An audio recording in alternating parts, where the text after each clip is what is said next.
हुन्छ बिस्तारै।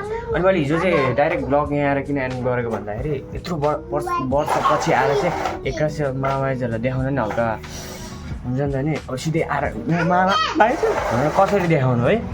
अनि त्यही आज बुइनी यहाँ आऊ न बुइनी तिमी बुइनी। तर हेर्दा कति लामो कपाल छ है।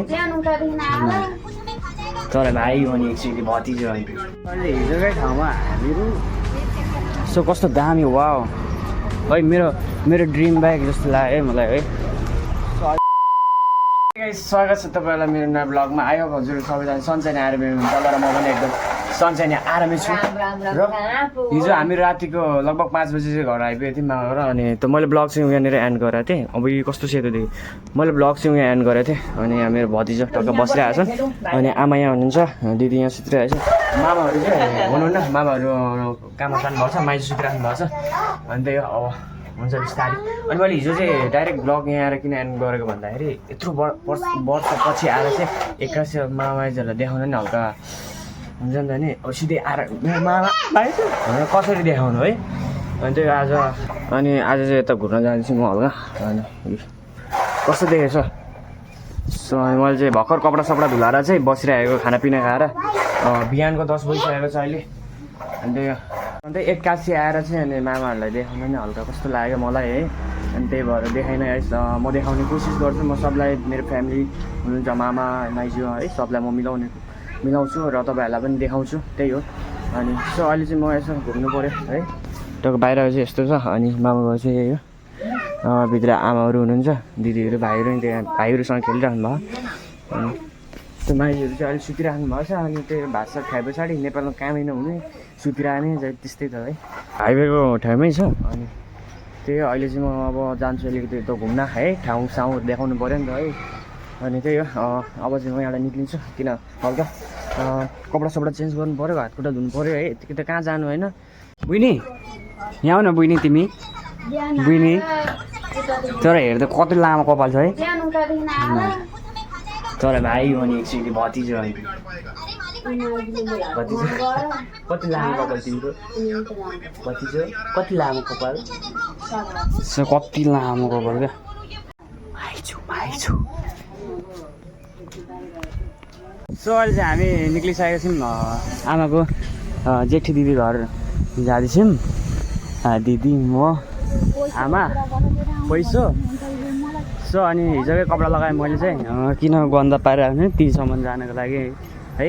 हिजो हामी यही बाटो आएको थियौँ। अनि सो अनि मैले माइजू त्यहाँ देखाएँ नि त हेर्नुभयो होला। अब एक्कासी माइजू डाइरेक्ट लो मेरो माइजू गर्दै म भिडियो बनाउँदै गयो भने त हल्का के गरिरहे यी भान्जाले काम नपाएर भन्ने टाइपमा हुन्छ नि त। त्यही भएर चाहिँ मैले देखाएको छु नि। मामा चाहिँ काममा जानुभयो। अनि त्यही मैले देखाइनँ। सो अहिले भरे आउनुहुन्छ अनि म देखाउने कोसिस गर्छु। सो है अझै हामी आमाको दिदी घर जाँदैछौँ, ठिक दिदी घर हेर्छु त्यहाँ कस्तो के छ। तर पहिले पनि म थुप्रै घुमिसकेको यताउति। अनि सो अहिले पनि घुम्दैछु। यो मेरो 3 चोटि भइसक्यो यहाँ म घुमेको। र यस्तो छ आमाको माइती घर अहिले हिजोकै ठाउँमा हामीहरू।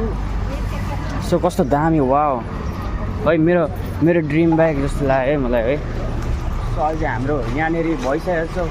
सो आमाहरूले चाहिँ यहाँ त्यो हुन्छ नि चुरा लिइरहनु भएको थियो। आमाको इष्टमित्र चाहिँ धेरै भेटाइयो आज है।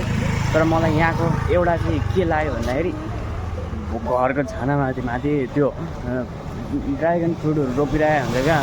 यस्तो गरेर हेर्नुपर्छ खाउँ लाग्छ। अनि सो अब हामी चाहिँ यहाँबाट निक्लेको यता जानुपर्ने हुन्छ हामीलाई। अझै यहाँ होइन बहुत दूरसम्म छ क्या। अनि त्यही हो अहिले चाहिँ आमाहरू हिजो पसेर त्यो चुरा किनेको थियो नि हो त्यो जग्गादेखि चाहिँ सामानहरू हल्का किन्नु भयो। अनि जल्दी आउनु।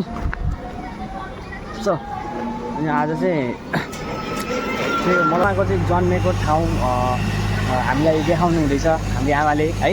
जन्मेको हुर्केको नुहाएको ठाउँ यही हेरेँ यो जग्गा। यसमा चाहिँ आमा सानोमा बिहे गर्नुभन्दा अगाडि यहाँनिर पौडी खोलामा कसरी खेल्नु भयो कस्तो थियो जग्गा त्यो हामीलाई भन्नुहुँदैछ र हामी सुन्दैछौँ। यो जग्गा चाहिँ एकदम हुन्छ नि जङ्गल थियो अरे, अहिले यस्तो भइसक्यो है। ल आमा यहाँ नुहाइन् खेलिन् हुर्किन् बढिन् तर मेरो बाउसँग बिहे भइन् अरुणाचलमा अहिले म भिडियो बनाएर आइरहेको थिएँ क्या एउटा रिक्सामा एउटा आन्टी जानुभयो हाँस्दै के भन्दै गइराख्नु भएको थियो कि अनि मलाई नि हाँस्न मन लाग्यो अरू मैले भिडियो बनाउँदा अरू हाँसेको देख्दा कि मलाई पनि हाँस्न मन लाग्छ क्या किन हो किन सो अहिले चाहिँ हामीहरू जाँदैछौँ तिनजना टक्क पानी पर्ला पर्ला जस्तो भयो छिटाइरहेको छ पानी के हुन्छ बाटोमै भेट्छ जस्तो लागिरहेछ पानीले चाहिँ सो कत्रो ठुलो पानी आयो क्या म चाहिँ कुदेँ है सो यहाँनिर हो बेसी दूर छैन पानीले भिजायो बाटो ल पानीले भिजायो बाटो यार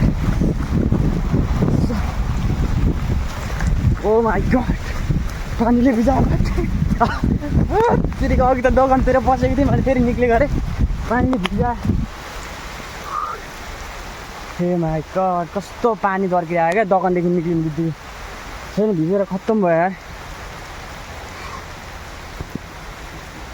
खत्तम यार सो मैले चाहिँ सबै कपडाहरू वहीँ राखेर आएको थिएँ किन भन्दाखेरि भोलि बिहान गइहाल्ने नि त त्यही भएर चाहिँ मैले कपडाहरू वहीँ राखेको थिएँ अनि भिडियो के लगाउने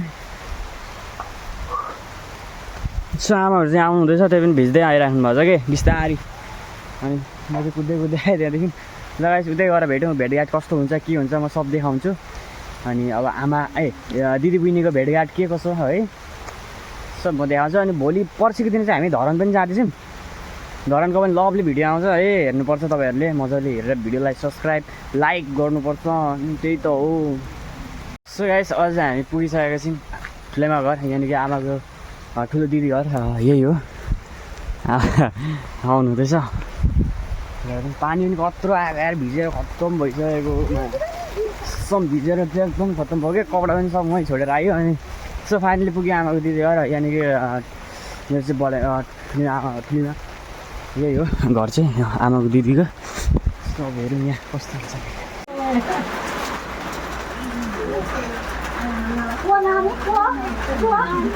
हो फाइनली पुग्यो भेटघाट भएर राम्रो त्यही हो अहिले चाहिँ फिलहाल यस्तै हो एकदम यहाँ चाहिँ यति टाउन जग्गा छैन हल्का हल्का हल्का यस्तो छ त्यही हो अनि यस्तै छ रमाइलो है बिस्तारै बिस्तारै म देखाउने कोसिस गरिरहेको छु तपाईँलाई अनि म पर्सिको दिन धरान जाँदैछु अनि त्यहाँ पनि एकदम भवाल राम्रो देखाउनेवाला छु अनि आजको ब्लग के कस्तो लाग्यो राम्रो लाग्यो भने प्लिज सब्सक्राइब गर्नुहोस् चाँडै भेट्नुपर्छ नयाँ ब्लगमा बाई बाई गाइस